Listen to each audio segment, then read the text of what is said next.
main event of the evening. It's another bout in the UFC light heavyweight division. We have the champion, Johnny Bones Jones, taking on the #2 contender.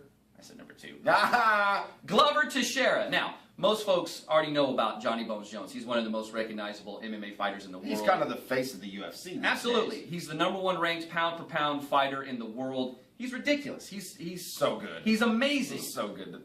A lot of folks don't know about Glover Teixeira, but what they don't know is this guy hasn't lost a fight since 2005. 20-fight win streak. It's impressive. Ridiculous. Yeah, you know, both of these guys, if you look at their past fights, how they've ended the fights, both these guys like to finish fights. Not a lot of decisions in either one of these guys' careers. So I'm not sure it's going to make it to the judges at the end of 5 rounds.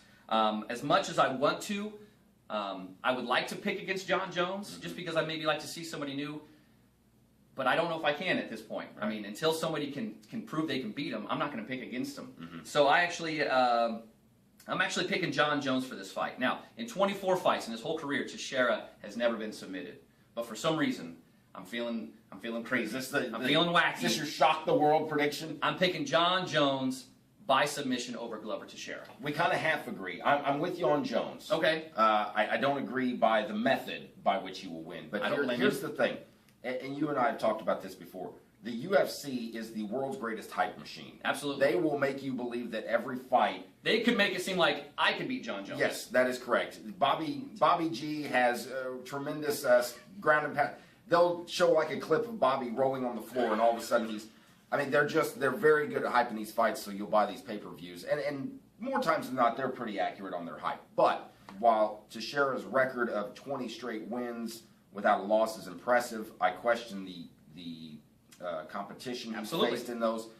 John Jones is ridiculous. He's just ridiculously good.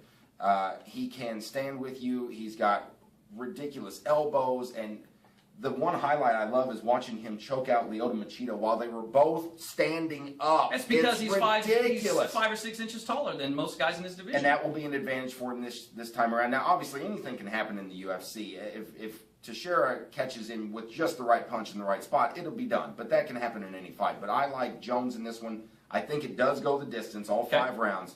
And normally when that is the case, when you see a title fight go all 5 rounds, I don't know that a judge has ever, I don't think a title's ever changed hands on a decision. Or it's very rare. Anyway. I'm not saying never. Just ask GSP and Johnny Hendricks. I like it going the distance, but I give it to Jones by decision.